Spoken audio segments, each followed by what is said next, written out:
दोस्तों, ट्रंप के टैरिफ विवाद के बीच प्रधानमंत्री नरेंद्र मोदी का एशिया दौरा इस वक्त पूरी दुनिया की नजरों में है। पीएम मोदी सबसे पहले जापान जाएंगे, उसके बाद चीन पहुंचेंगे, जहां वो एससीओ यानी कि शंघाई कोऑपरेशन ऑर्गेनाइजेशन के शिखर सम्मेलन में हिस्सा लेंगे।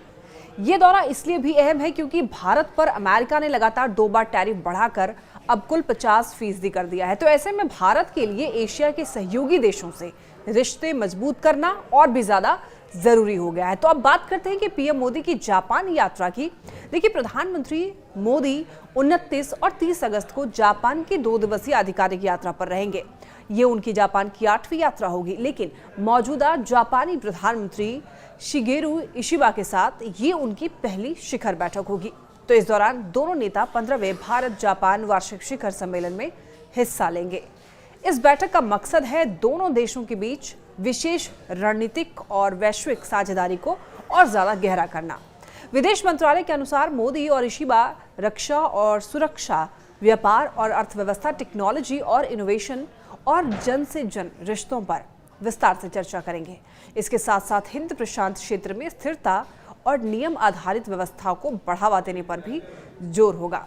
यानी कि साफ है कि इस यात्रा में सिर्फ आर्थिक सहयोग ही नहीं बल्कि सामरिक और रणनीतिक मुद्दे भी एजेंडे होंगे। तो इस दौरान Mumbai Ahmedabad high speed rail project पर भी खास ध्यान रहेगा। जापान की शिंकानसेन तकनीक से बन रही ये बुलेट ट्रेन परियोजना जापान इंटरनेशनल कोऑपरेशन एजेंसी यानी कि JICA द्वारा फंड की जा रही है।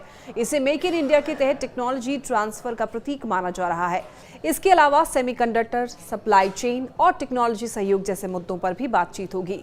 दोनों देश क्वाड यानी भारत, जापान, अमेरिका और ऑस्ट्रेलिया के सहयोग को और मजबूत करने पर चर्चा होगी। देखिए, पीएम मोदी जापान के मियागी प्रांत का भी दौरा करेंगे और वहां एक औपचारिक डिनर में हिस्सा लेंगे। जापान भारत का भरोसेमंद साझेदार है और पिछले 24 सालों में उसने भारत में $41 बिलियन से ज्यादा का निवेश किया है। ये यात्रा दोनों देशों की दोस्ती और साझेदारी को नई ऊंचाइयों तक ले जाएगी। अब बात करते हैं मोदी के चीन दौरे की। प्रधानमंत्री मोदी 31 अगस्त से लेकर 1 सितंबर तक चीन के तियानजिन शहर में होंगे, जहां वो एससीओ शिखर सम्मेलन में हिस्सा लेंगे। एससीओ में भारत 2017 से सदस्य है और 2022-23 में इसकी अध्यक्षता भी कर चुका है। इस सम्मेलन में पीएम मोदी का सबसे बड़ा एजेंडा होगा सीमा पार आतंकवाद की निंदा। भारत चाहता है कि पाकिस्तान के खिलाफ एक साझा बयान निकले और आतंकवाद को लेकर ठोस भाषा इस्तेमाल की जाए। विदेश मंत्रालय के सचिव तन्मय लाल ने यह साफ कहा है कि एससीओ का मकसद आतंकवाद, उग्रवाद और अलगाववाद से लड़ना है, लेकिन ये चुनौतियां अभी भी बनी हुई है। इसीलिए भारत की कोशिश होगी कि इस मंच पर आतंकवाद के खिलाफ एक मजबूत संदेश दिया जाए। चीन दौरे का एक और अहम पहलू है प्रधानमंत्री मोदी और चीनी राष्ट्रपति शी जिनपिंग की मुलाकात। इस बैठक में 5 अहम मुद्दों पर चर्चा होगी। पहला, सीमा पर शांति और स्थिरता। दूसरा, व्यापार और आर्थिक सहयोग। तीसरा, वैश्विक सप्लाई चेन। चौथा, क्षेत्रीय सुरक्षा। और 5वां, अमेरिका के टैरिफ फैसले के बाद बदलता भू राजनीतिक समीकरण। दरअसल अमेरिका के 25% टैरिफ ने भारत की अर्थव्यवस्था पर दबाव बढ़ा दिया है। विशेषज्ञ ये मानते हैं कि ऐसे समय पर भारत और चीन के बीच बढ़ती आर्थिक नजदीकियां दोनों देशों के लिए फायदेमंद हो सकती है। मोदी शी मुलाकात से एशिया की राजनीति में नया संतुलन बन सकता है। अब जरा नजर डालते हैं पीएम मोदी के पूरे कार्यक्रम पर। तो देखिए, 28 अगस्त की रात को 8:15 के करीब पीएम मोदी जापान रवाना होंगे।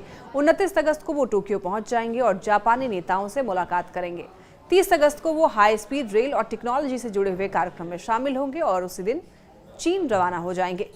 31 अगस्त और 1 सितंबर को वो तियानजिन में एससीओ शिखर सम्मेलन में हिस्सा लेंगे और दुनिया के बड़े नेताओं से मुलाकात करेंगे। तो दोस्तों, ये साफ है कि पीएम मोदी की ये यात्रा सिर्फ एक डिप्लोमैटिक टूर नहीं है, बल्कि इसमें भारत की रणनीति, सुरक्षा और आर्थिक हितों से जुड़े हुए बड़े फैसले शामिल होंगे। तो जापान के साथ टेक्नोलॉजी और रक्षा साझेदारी को गहराना और चीन के साथ आर्थिक रिश्तों को संभालना, दोनों ही इस समय बेहद अहम है।